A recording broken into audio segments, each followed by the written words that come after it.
मानते हैं ईश्वर ने सृष्टि बनाई। क्यों बनाई प्रश्न करने पर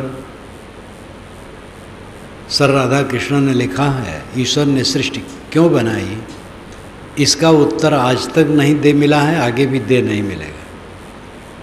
सरदार भगत सिंह ने अपनी एक छोटी सी पुस्तक में लिखा है कि मैं दुनिया के समस्त ईश्वरवादियों से पूछता हूँ कि ईश्वर ने दुनिया क्यों बनाई। क्योंकि दुनिया में पाप ताप सर्वत्र, सब जीव दुखी, सब दुखी है, सब दुखी है। कुछ लोग कहते ईश्वर ने करुणा करके दुनिया बनाई।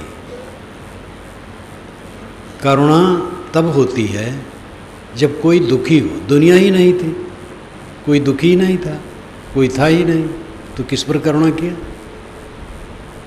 करुणा करने से सृष्टि होती है कि सृष्टि होने से करुणा होती है, ये प्रश्न है भारतीय दर्शन में। करुणा से सृष्टि होती है तो इसका मतलब है कि लोग दुखी थे, उनके दुख को दूर करने के लिए सृष्टि बनाई गई। तो वे कहाँ थे जो दुखी थे जब सृष्टि नहीं थी। इसलिए करुणा से सृष्टि बनाई, ये बिल्कुल बेकार है। सृष्टि होने पर करुणा होती है। सृष्टि है तो लोग दुखी हैं तो करुणा की जाती है। किसी के बच्चे हों तो बच्चों पर माँ बाप की करुणा होगी, बच्चे ही नहीं तो किस पर करुणा।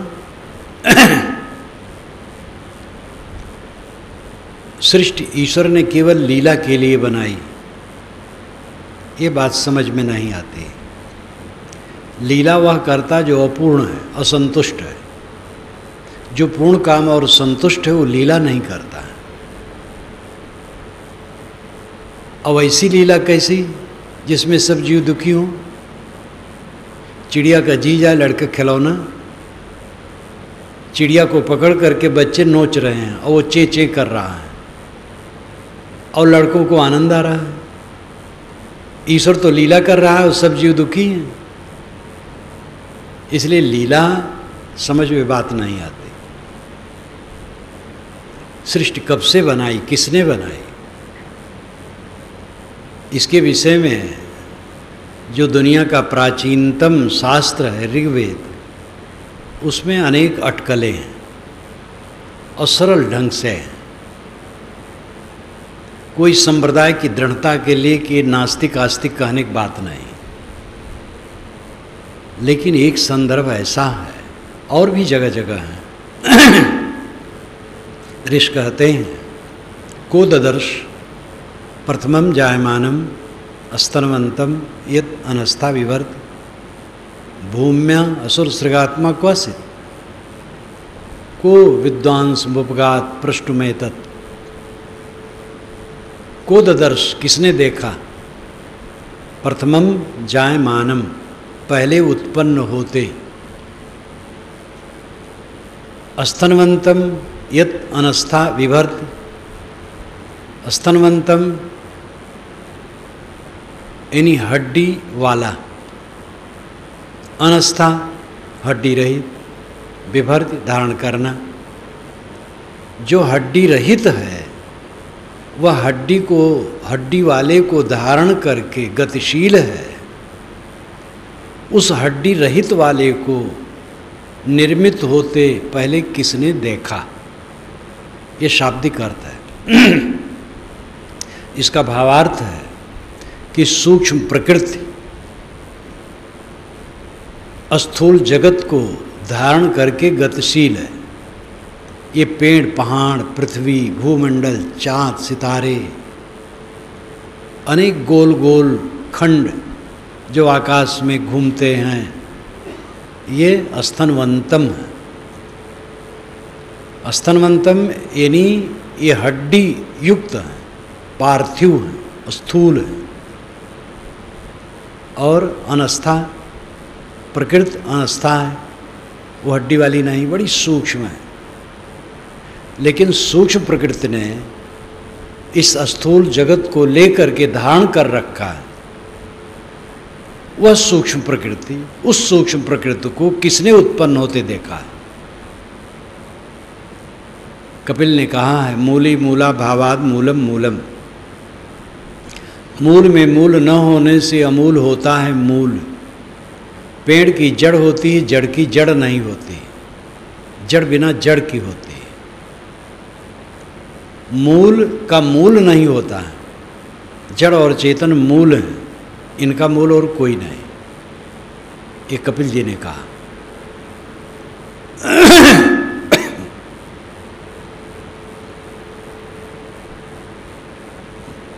भूम्य असुर सृगात्मक वासित, ऋषि कहते हैं भूम्य से अस और असृक बने। इसका अर्थ होता है जमीन से असु प्राण और असृक रक्त बने। असृक कहते रक्त, लेकिन इसका भावार्थ होगा प्रकृति से, जड़ प्रकृति से सूक्ष्म शरीर और स्थूल शरीर बने।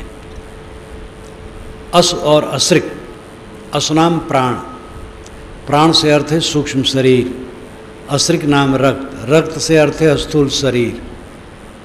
तो भूम्या असुर सृगात्मा क्वासित, भूमि से अस और असृक बने, जड़ प्रकृति से सूक्ष्म शरीर और स्थूल शरीर बने। ये तो बात समझ में आती है। आत्मा क्वासित, आत्मा क्या है? आत्मा तो जड़ से नहीं बनेगा। को विद्वान समुपगात प्रश्न में तत्, इस बात को पूछने के लिए विद्वान के पास कौन जाता है? एक ही मंत्र में इतनी बढ़िया बात कही गई है। स्थूल जगत को जो सूक्ष्म प्रकृति धारण करके निरंतर गतिशील है, उसको उत्पन्न होते पहले किसने देखा है? जड़ प्रकृति से प्राणियों के स्थूल सूक्ष्म शरीर बन गए तो समझ में आता है, लेकिन आत्मा तो जड़ नहीं, वो चेतन है, वो कहाँ से आ गया? इस चीज़ को समझने के लिए विद्वान के पास कौन जाता है? लोग पेट धंधे में लगे हैं बस। तो ये इतना महत्वपूर्ण प्रश्न है कि सूक्ष्म प्रकृति को उत्पन्न होते किसने देखा है? मतलब है ये सब है, नित्य सत्ता है। जड़ चेतन किसी से पैदा हुए, तो वो किससे पैदा हुआ? फिर वो किससे पैदा हुआ? फिर कोई स्थिरता न रहेगी। जड़ चेतन दोनों नित्य हैं और उनमें गुणधर्म है, उनके गुणधर्मों से उनकी स्थिति नित्य है। जड़ द्रव्यों में स्वतः सिद्ध क्रिया है। हवा की क्रिया स्वतः सिद्ध है, पानी की क्रिया, मिट्टी की क्रिया, आग की क्रिया स्वतः सिद्ध है। सूक्ष्म द्रव्यों में, जड़ द्रव्यों में जो क्रिया होती है वो उसमें अनादि निहित है, सदा सदा एक गतिशील है। मिट्टी पानी आग हवा कहें, ऑक्सीजन हाइड्रोजन नाइट्रोजन कहें, ऑक्सीजन हाइड्रोजन नाइट्रोजन इत्यादि 100 से अधिक तत्व कहे जाते हैं, लेकिन उनको चार में समाहार किया जाता है: ठोस, तरल, वायव्य, अतिवायव्य। हम लोग उसको सहज ढंग से कहते मिट्टी पानी आग हवा। चाहे 100 से अधिक तत्वों के नाम गिनाएं, चाहे मिट्टी पानी आग हवा कहें, ये जड़ द्रव्य नित्य अनादि, इनके गुणधर्म इनमें नित्य अनादि हैं। इनसे जगत प्रपंच अनादि है। इसमें कुछ आरंभ नहीं है, सदा से है। पहले बीज है कि वृक्ष? अगर बीज है तो कहाँ से आया बिना वृक्ष के? और वृक्ष है तो बिना बीज के वृक्ष कहाँ से आया? इसलिए बीज से वृक्ष, वृक्ष से बीज, ये सब समय मुर्गी से अंडा, अंडा से मुर्गी, स्त्री पुरुष के बिना दूसरे बच्चे नहीं होते। तो जगत जो वर्तमान में है ये सब समय है, इसमें मूड मारने की जरूरत नहीं कि कहाँ से हो गया। हमारी एक आवश्यकता है ऐसे ईश्वर की जो सब जगह हो, सब कुछ जानता हो और कुछ भी कर सकता हो, सर्वत्र व्याप्त, सर्वज्ञ और सर्वशक्तिमान। सर्वत्र व्याप्त, हर जगह वो है, सर्वशक्तिमान है, कुछ भी कर सकता है, लेकिन वो अच्छा करता, बुरा नहीं। और सर्वज्ञ, सब कुछ जानता है। इन तीन गुणों से संपन्न एक शक्ति हमें चाहिए। ये हमारी आवश्यकता है। और इसीलिए सुंदर कल्पना मनीषियों ने पुराकाल से की है। ईश्वर सब जगह है, सब कुछ जानता है और कुछ भी कर सकता है, लेकिन वो अच्छा है, बुरा नहीं करता, केवल अच्छा करता है।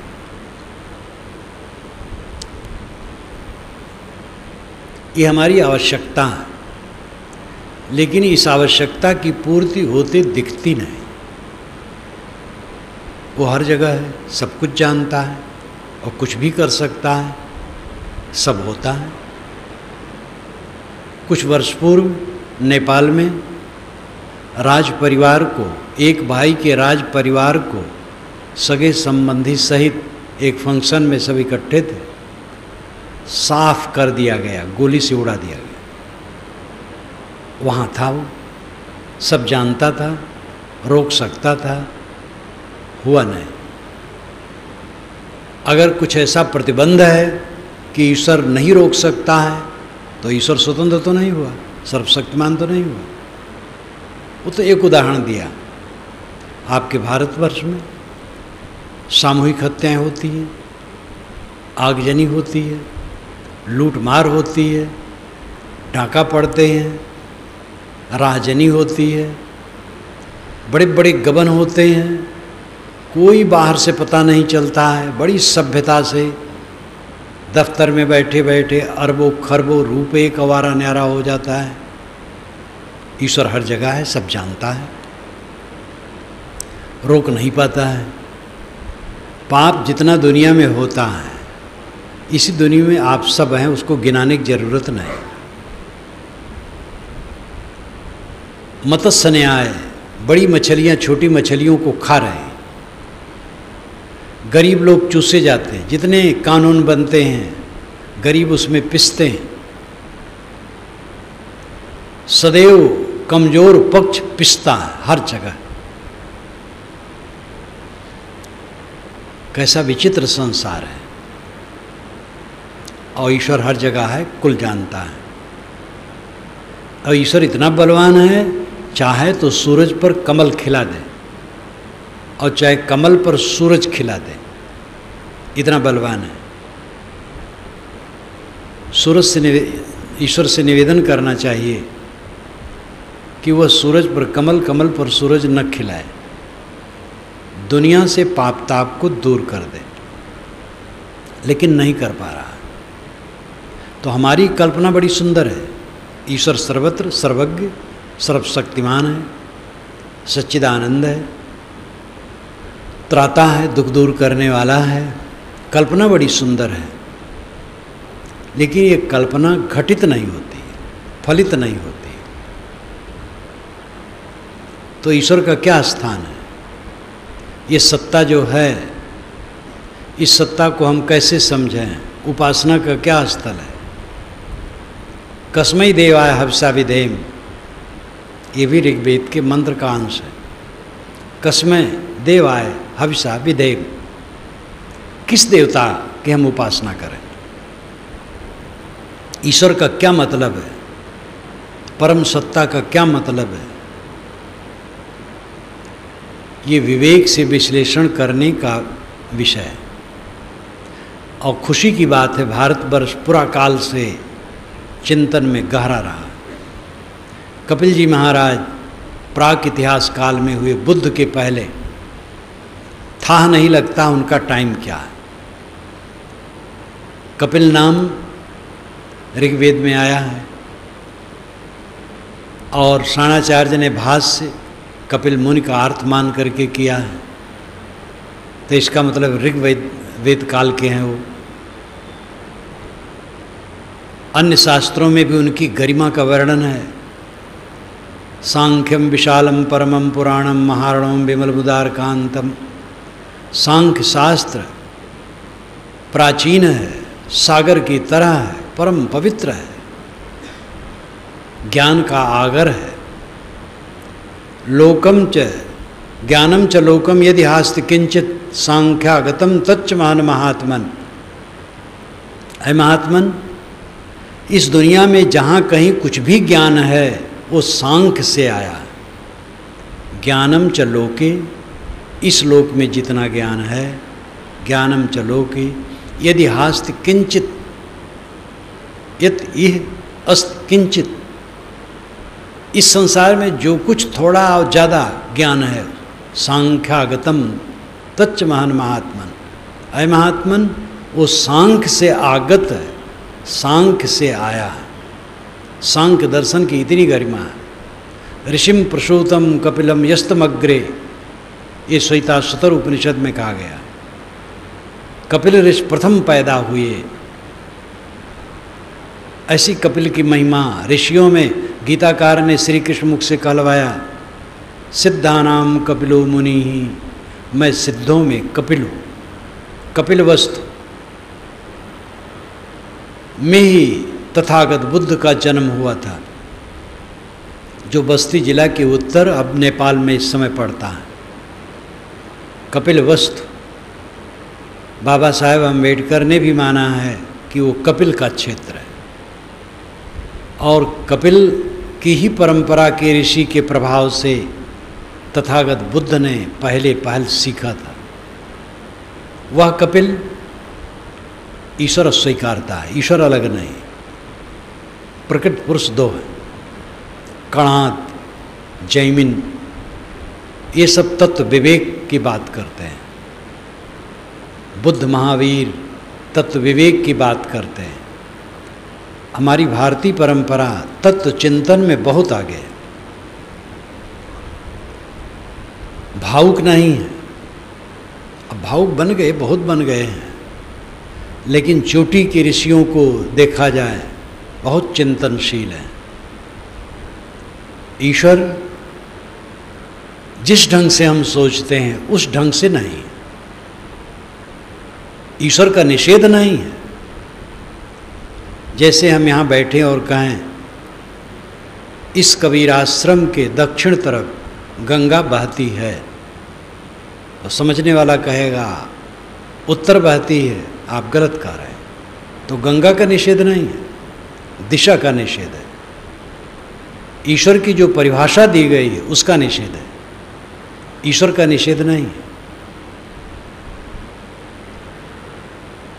ये जगत चल रहा है, वर्षा होती है, 6 ऋतुओं में परिवर्तन होता है, दिन रात होते हैं, सृष्टि जगर मगर जगमगाती है। ये संसार निरंतर गतिशील है, ये कोई बिना कारण के चलता है, ये सब में कारण है। ये प्राणी सब जीते खाते हैं, चलते हैं। आपका व्यक्तित्व है, आप जीते खाते हैं, आप में हर्ष है, शोक है, उद्वेग है, कामनाएं हैं, अहंकार है, एक भंवर है मैं हूँ। ये सब शून्य तो नहीं है, अस्तित्ववान है। इन सब में हमें ईश्वर को देखने की जरूरत है, जो सामने है। कल्पना का लड्डू खा करके भटकना नहीं। हमें ऐसा ईश्वर चाहिए बिना हमारे मेहनत के हमें सब कुछ दे दे, भोग दे दे, मोक्ष दे दे, कल्याण कर दे। इसलिए शिक्षित और धनियों का बड़ा तबका ऐसे गुरु बाबा के पीछे लगता है जो तत्काल तुरंत फुरत सब काम कर दें। भोग भी दे दे, मोक्ष भी दे दे। उनकी कृपा से आपको लड़का भी पैदा हो जाएगा, लड़का नहीं है तो रोग भी दूर हो जाएगा, फैक्ट्री लग जाएगी और मोक्ष हो जाएगा, भगवान के धाम पहुंच जाएंगे। क्योंकि सिद्ध बाबा हैं, अवतार हैं, अलौकिक हैं। एक ही साथ में भारत में अनेक जगह वो भाषण करते हैं, चमत्कारी बाबा हैं, आकाशगामी हैं। ऐसे गुरुओं की लाइन में सब लग जाते हैं। ईश्वर जादूगर जैसा हमें चाहिए, सब दिखा दे, सस्ते में सब काम कर दे। वस्तुतः हमें सत्ता को 3 भागों में बांटना चाहिए, आदि दैविक, आदि भौतिक, आध्यात्मिक। एक दिन मैंने थोड़ी चर्चा इस पर की थी। आदि दैविक सत्ता जड़ प्रकृति का क्षेत्र है, आदि भौतिक सत्ता प्राणियों का समूह है, आध्यात्मिक सत्ता आपका व्यक्तित्व है।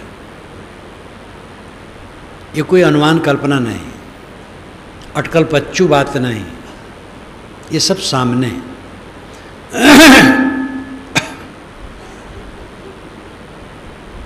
वैदिक भाषा के अनुसार प्राकृतिक शक्तियों को देव कहते हैं। सूरज चमकता है देव है, चाँद चमकता है देव है, तारे चमकते हैं देव है, पानी देव है, हवा देव है, आग देव है, पृथ्वी देव है। प्राकृतिक शक्तियाँ देव हैं। इसीलिए दैवी प्रकोप, भौतिक जड़ पदार्थों से कष्ट होता है तो कहते दैवी प्रकोप। अधिक वर्षा हुई, कष्ट हुआ, अवर्षण से कष्ट हुआ, भूचाल से कष्ट हुआ, आग लग गई, कष्ट हुआ, तो कहते दैवी प्रकोप है। यानी प्राकृतिक, जड़ प्राकृतिक शक्तियों द्वारा कष्ट की प्राप्ति। इसलिए जड़ क्षेत्र ये आदिदैविक क्षेत्र है। आदि कहते आधार को, आदिदैविक का अर्थ हुआ जिसका आधार देव हो, वह क्षेत्र, यानी जिसका आधार जड़ प्रकृति शक्ति हो। यह स्थूल जगत का आधार जड़ प्रकृति शक्ति है। और इसी को वेद के ऋषि ने कहा को ददर्श प्रथमम जायमानम। इसको पहले उत्पन्न होते किसने देखा? प्रकृति के हमें विषय में विश्लेषण करना चाहिए। पूर्वी हवा चलती है तो पूरब से कोई देवता ठेलता नहीं, पश्चिमी जब चलने लगती तो देवता पश्चिम जाकर के ठेलने लगता है पंजाब की तरफ से। ऐसी बात नहीं, वो प्राकृतिक क्रिया है। नदियाँ बहती हैं, उसको कोई ठेल नहीं रहा है देवता। समुद्र में तरंगे उठती हैं, हा हा, उसमें कोई सचैतन्य देवता कुछ नहीं कर रहा है। वो प्रकृति शक्ति ही देव कहलाता है। स्वयं गतिशील है। गुण और द्रव्य, द्रव्य और क्रिया ये अभिन्न है। द्रव्य की शक्ति क्रिया है, क्रिया ही से वस्तु की शक्तिमत्ता का प्रकटीकरण होता है। यदि क्रिया ना हो तो शक्ति का अनुभव नहीं होगा। द्रव्य में गति है, क्रिया है, वो स्वतः सिद्ध है। पढ़े लिखे लोग भी कहते हैं, भावनावादी, जिनके दिमाग पर देव चढ़ा है, कृपा करने वाला देव, कहते जड़ तो क्रियाहीन है, क्योंकि जड़ में कैसी क्रिया होगी?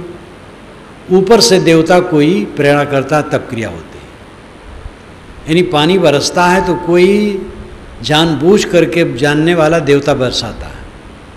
जानने वाला देवता बरसाए तो खेत में बरसाए, सड़क पर नहीं बरसाएगा। सड़क में कीचड़ हो जाता है, केवल खेत में बरसाएगा। लेकिन वर्षा जहाँ ज़रूरत नहीं होती है, इसी समय वर्षा की भारत में अनेक क्षेत्रों में ज़रूरत है। तो पानी बरसने का जो कारण है वो जड़ है, उसको ज्ञान नहीं, स्वभाव है। स्वभाव से बरसता है, प्रकृति से बरसता है। उसकी गुण क्रिया संयुक्त सभी अंग संपादित हो जाएंगे, बरसेगा? नहीं होगा, नहीं बरसेगा। नाथ सहज इनकी जड़ करणी, गोस्वामी जी ने भी कहलवाया, ऐ नाथ, ये पृथ्वी जल अग्नि वायु इत्यादि की सहज जड़ करणी है। तो भौतिक जड़ पदार्थों में जो गति होती है वो उनकी स्वभाव सिद्ध क्रिया है।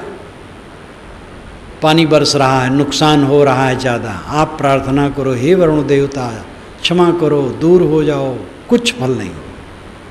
पानी नहीं बरस रहा है, इंद्र को मनाते रहो, कुछ नहीं हो। आग लग गई, हे अग्नि देवता शांत हो जाओ, उसी में घी अच्छत और जो भी डालो स्वाहा स्वाहा करो, हे भगवान अब संतुष्ट हो जाओ, और आग बढ़ जाएगी। उसमें पानी और धूल डालने की जरूरत है।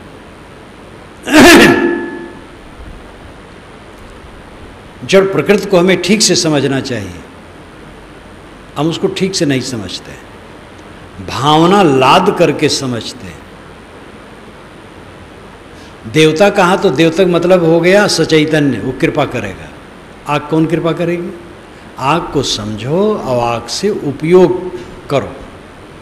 सूर्य सबसे बड़ा देवता माना गया। एकम सद विप्रा बहुधा बदंती, जो ऋग्वेद में आया है वो एकम सद आदित्य है।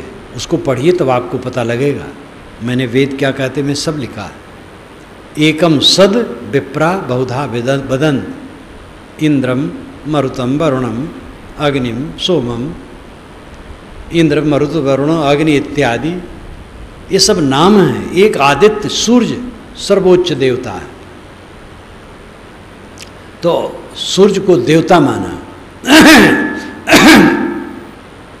प्रार्थनाएं भी की गई, क्योंकि भावुक हृदय, सूर्य की प्रार्थना की जरूरत नहीं है। ठंडी में सूर्य के ताप का अधिक सेवन, गर्मी में कम सेवन, उसका प्रकाश, घर ऐसा बनाओ जिससे सूरज का प्रकाश किरणें घर में आवें, हवाएं आवें। शाला का वर्णन वेदों में बड़ा सुंदर, अथर्ववेद में कैसे घर बनाना चाहिए, ये सब प्रयोग करो। जड़ प्रकृति के गुणधर्मों को समझो और उनका अच्छा उपयोग करो। आदि दैविक ईश्वर, प्रकृति की शक्तियाँ, उनको समझो और समझ करके उनका अच्छा उपयोग करो। मिट्टी का, पानी का, आग का, हवा का, सूरज का, चांद का, समुद्र का, नदी का, हवाओं का, ये सब का आप अपने विवेक से समझ करके अच्छा उपयोग करो, सेवन करो। ये ईश्वर की उपासना होगी।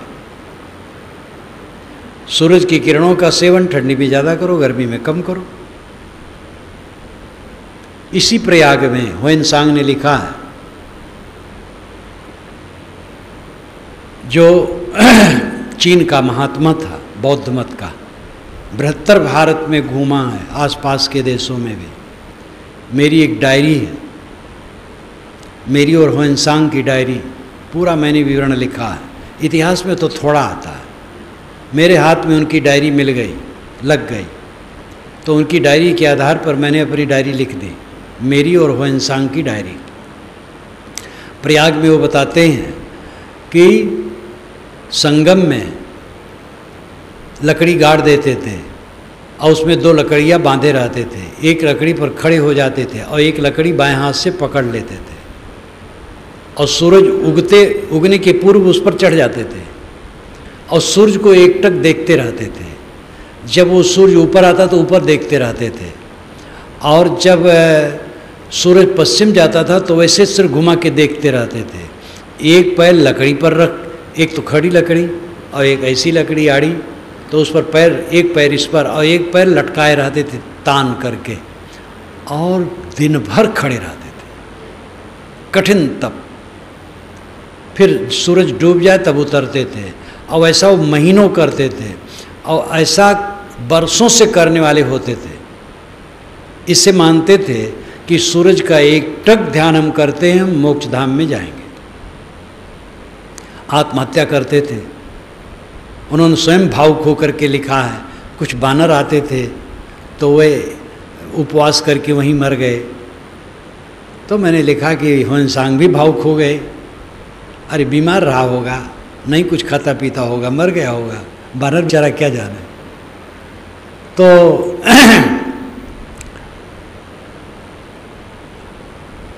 ये सब प्राकृतिक शक्तियों को देव मान करके पूजने की प्रवृत्ति, वो प्रभाव आज भी चलाया है। तो एकम सद आदित्य सूर्य, वेद में मैंने सब लिखा है और विचार हर जगह बताया है।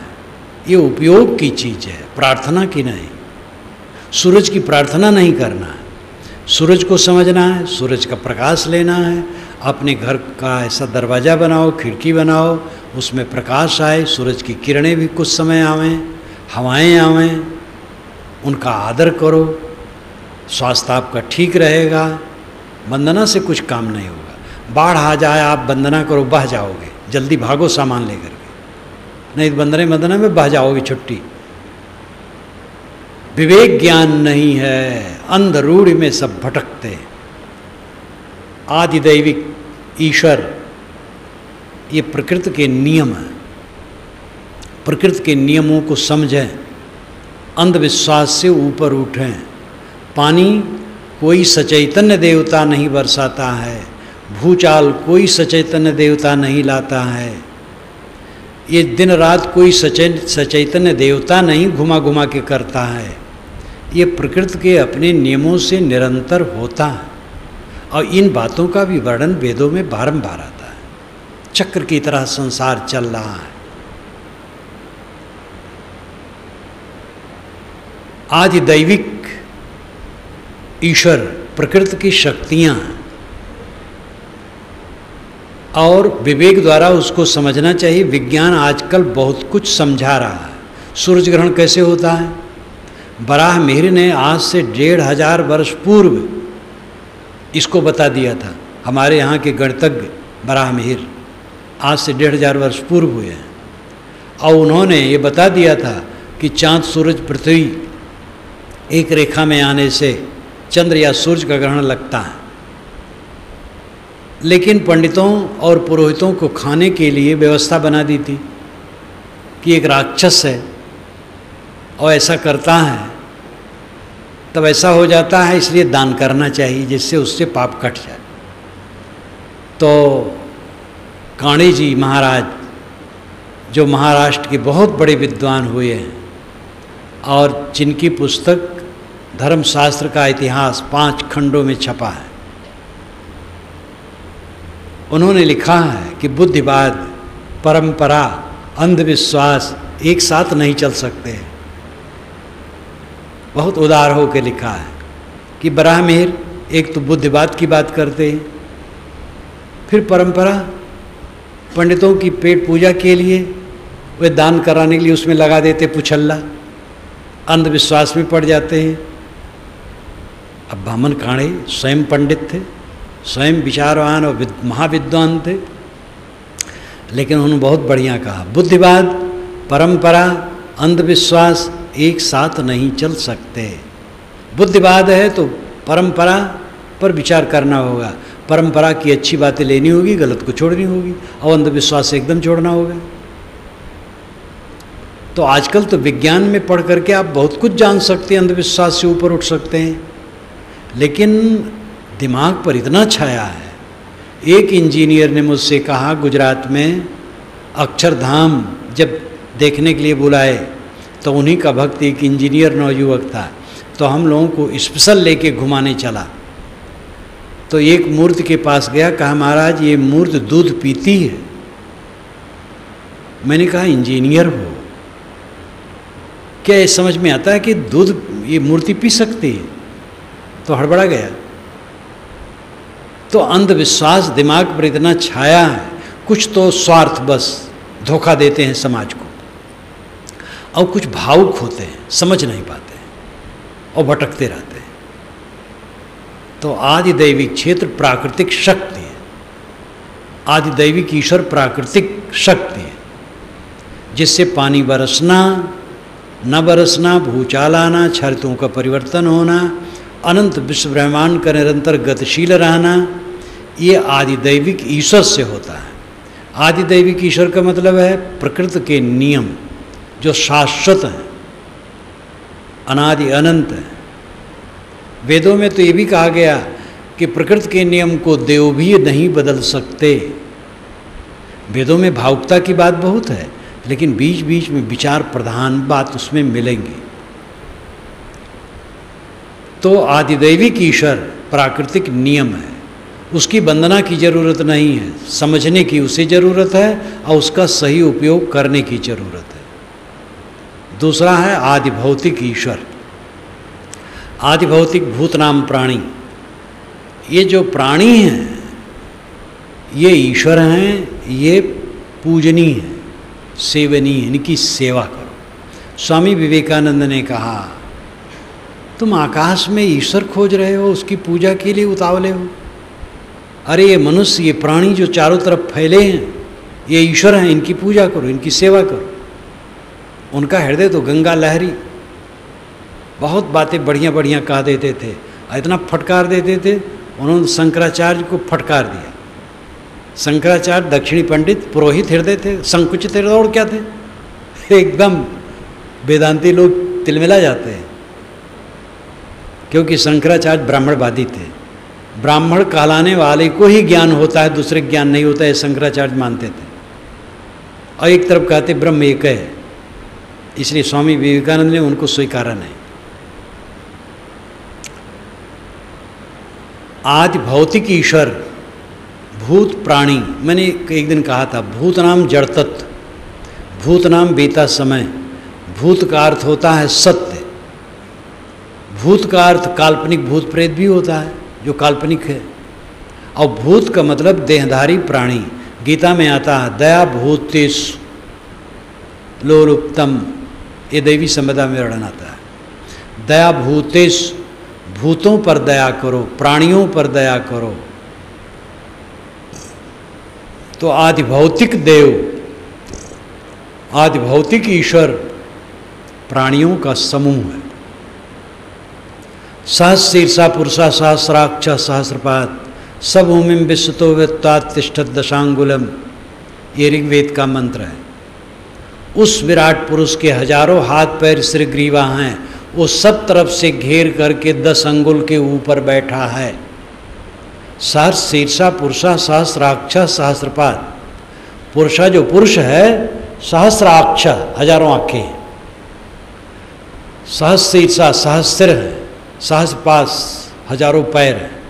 सब भूमि, वो भूमि में वृत्त घेर करके, विश्व, विश्व नाम सब तरफ से वृत्त घेर करके, अतितिष्ठत ऊपर बैठा है, 10 अंगुलम 10 अंगुल पर।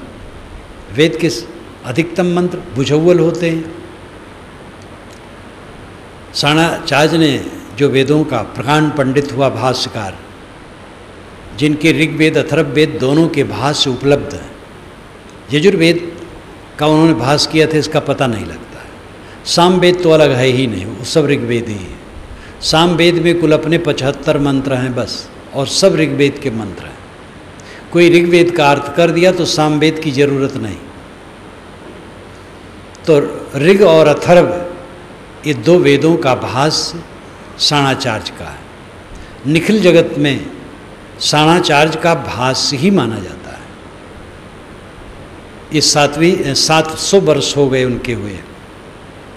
उन्होंने जो अर्थ किया है इसका, सहस्रीर्षा पुरुषा सहस्राक्ष सहस्रपाद, मैंने अपने वेद में उसको उनका मूल भी नीचे दिया, ऊपर हिंदी में दिया है अर्थ। उसका अर्थ यही माना है कि ये सब प्राणियों का जो समूह है यही विराट पुरुष है, और एक एक व्यक्ति उसके अंग है, जिसको दार्शनिक भाषा में समष्टि और व्यष्टि कहते हैं। व्यष्टि नाम अलग अलग प्राणी और समष्टि नाम सबकी सामूहिकता। व्यष्टि जीव है, समष्टि ईश्वर है। एक एक व्यक्ति है मानो जीव है, और सभी व्यक्ति इकट्ठे हो गए हो शिव है, ईश्वर है। पंच परमेश्वर गाँव वाले भी कहते हैं, भाई 5 इकट्ठे हो गए मानो परमेश्वर आ गया, मानना पड़ेगा बात। प्राणियों की सामूहिकता को विराट पुरुष कहते हैं। देखो यहाँ एक विराट पुरुष बैठा है, इसमें देवियां भी हैं, देवता भी हैं। ये विराट पुरुष है। इस विराट पुरुष की सेवा करो, ये सेवनीय है। और दुख है, इसकी सेवा हम नहीं करना चाहते हैं। पड़ोसी से ईर्ष्या करते हैं, क्रोध, द्वेष, घृणा। पड़ोसी छोड़ दो, घर में कलह, पति पत्नी जलते हैं, भाई भाई एक दूसरे से मीठ नहीं बोल पाते, नम्र होके नहीं बोल पाते हैं। शाम को इकट्ठे होंगे तने तने, एक दूसरे से बोलेगा नहीं। कोई पूछ लिया तो आग वर्ण हो करके बोलेगा, भभक पड़ेगा। क्या जीवन है, नरक है, नरक है। शीतल मन नहीं, मीठी वाणी नहीं, कोमल स्वभाव नहीं। पत्नी से मीठ नहीं बोल सकते हो, पति से भी देवियां नहीं बोल सकती। कल जो फोन आया उस देवी का, समझाता रहा, कहा गुरुजी पति हमारे लिए गलत धारणा रखते हैं। मैंने कहा ये न सोचो, जो उसमें कह देते हैं उसका इतना गहरा अर्थ न लगा लो। आदमी होश में नहीं, सह लो। गलत धारणा भी लगाएंगे तो उनका नुकसान होगा। तुम सही धारणा रखो, मीठा बोलो, कैसा नहीं मिलता है, हमके तो दुख भोगना है, कोई चारा नहीं, कोई उपाय नहीं। जीवन, सुखी जीवन जो आता है मैं पूछता हूँ, आनंद, हाँ साहब ठीक है। कोई परेशानी, महाराज परेशानी न कहे। जवान लड़के, बूढ़े, मध्य के, सब की दशा, सब दुखी दुखी दुखी दुखी। एक ही दुख है, पता नहीं क्यों मन बेचैन रहता है, समझ में नहीं आता। प्राय लोग कहते हैं, 1969 की बात है, 1969 गुरुजी समाज सहित चले छत्तीसगढ़। मैं गुरुजी से आज्ञा लेकर के 2-4 लोगों को लेकर के कानपुर और इधर पश्चिम होते हुए, नागपुर होते हुए मैं गुरुजी के पास गया था। मेरे कुछ कार्यक्रम थे तो गुरुजी से कहा 2-3 जगह, तो कहे ठीक है हो आओ। कानपुर जब मैं गया, रेलवे के एक बड़े अधिकारी यहाँ टिका, दोनों सुंदर सुंदर, छोटे छोटे बच्चे सुंदर सुंदर, पैसा कौड़ी खूब। वो देवी घर की बैठी, दोनों में प्रेम भी बहुत बढ़िया। कहे महाराज हमारे पतिदेव जी बहुत दुखी रहते हैं। हमके क्या कारण है, इतना ऊंचा पोस्ट, शरीर देखो तो रबड़ का थैला जैसा, सुंदर सुंदर। मैंने कहा आओ बैठो, क्या तकलीफ है? कि समझ में नहीं आता है, हरदम मन बेचैन रहता है। वो तो उदाहरण ख्याल आ गया, एक एक बात थोड़े, सबके अंदर में असंतोष असंतोष असंतोष। क्या कारण है? अपने मन का पाप। किसी ने कह दिया और क्षुब्ध हो गए हैं, वो भी आपकी कमजोरी ही है, आप ही का पाप है। हजारों लोग कहें हमें बुरा, हंसते रहना चाहिए हमें, तब हमारा जीवन सुखी होगा। सब मिलकर के कहें तुम महादुष्ट हो, मैं चरणों में पड़ जाऊं, सचमुच हूँ, फिर बेचारे सब ठंडे हो जाएंगे। लेकिन ये गद्दी पर बैठ के कहना सरल है। अभी मेरे साथी कोई कहाँ हैं तो इनके चाटे लगाऊंगा, कैसे तो कह दिया। लेकिन प्यार से मैं चाटे लगाता हूँ, गुस्सा से नहीं लगाता हूँ। हमारे सुचाल साहब तो कहते रहते हैं हमसे कि मैं आपके पास बहुत दिन रहता हूँ, कभी कभी किसी दिन गुस्सा करते नहीं देखता हूँ, किसी को डांटते नहीं देखता हूँ। तो मैंने कहा बता करके डांटूंगा, अकेले में डांटता हूँ जिनको डांटना होता है, कभी आपको भी डांटोगे तो इनको भी डांटा तो ये हंस करके भगे। दुख अपने मन का पाप है। भूख लगी हो, भोजन न मिले तो दुख है, तन ढकने वस्त्र न हो तो दुख है, रहने की छानी न हो तो दुख है, और ये सबको है। अब पाप जो है उसको कहाँ ले जाओगे? जलाओगे तब सुखी होगे। हमारे चारों तरफ जो प्राणी हैं ये परमात्मा है, जात पात कुछ नहीं, जात पात सब छूट, मनुष्य मात्र परमात्मा। प्राणी मात्र परमात्मा, एक चींटे कीड़े मकोड़े सब परमात्मा। इसलिए जितना बन सके किसी जीव को तकलीफ न दो। किसान खेती करता, वो जीव नहीं मारता, खेती करना उद्देश्य। प्रश्न हो सकता है दवाई डालता है, दवाई डालने में भी उसकी इच्छा है अन्न की रक्षा, अन्न की रक्षा केवल चाहता है, कीड़ा मारना नहीं चाहता है। अब कीड़े मरते हैं तो मजबूर है, क्या करेगा, मेहनत करता है, अन्न की रक्षा करना पड़ता है। किसान पापी नहीं है, किसान विश्व भगवान है। विश्व भगवान जगत पालक है कहते हैं, लेकिन एक बोरा गेहूं कहूँ विश्व भगवान ने भेजा है पता नहीं लगता है। और किसान लोग कितना अन्न सप्लाई करते हैं। विश्व जगत पालक है, उसका वैदिक अर्थ है विश्व, जो व्यापन करे। वृद्धातु से विष्णु शब्द बनता है, व्यापन करे वो सूर्य, और सूर्य जगत का पालक है। धरती से पानी खींच करके किरणों से बरसाता है, इसलिए ये अर्थ है और वैज्ञानिक अर्थ है। तो आदि भौतिक ईश्वर ये प्राणी है। इन प्राणियों के प्रति सेवा भाव, किसी का हित न हो मन वाणी कर्म से, किसी के लिए ऑब्जेक्शन मत करो, किसी की निंदा न करो, किसी की बुराई न करो, क्षमा दया शील संतोष से जीवन व्यतीत करो, प्राण मात्र भगवत स्वरूप समझो। ये आदि भौतिक ईश्वर की सेवा है। तीसरा आध्यात्मिक ईश्वर, अधि आत्मिक ईश्वर, अधि आधार। आत्मा जिसका आधार हो वह शरीर मन इंद्रियां, ये आध्यात्मिक है। शरीर इंद्री मन आध्यात्मिक है, क्योंकि आत्मा से जुड़े हैं। आध्यात्मिक ईश्वर क्या है? आत्मा। आप स्वयं ईश्वर हैं। इसीलिए हमारे ऋषियों ने कहा डंके के चोट पर अहम ब्रह्मास्मि। याज्ञवल्क्य ने तो कहा जो कहता देव अन्य है मैं अन्य हूँ, वो देवताओं का पशु है।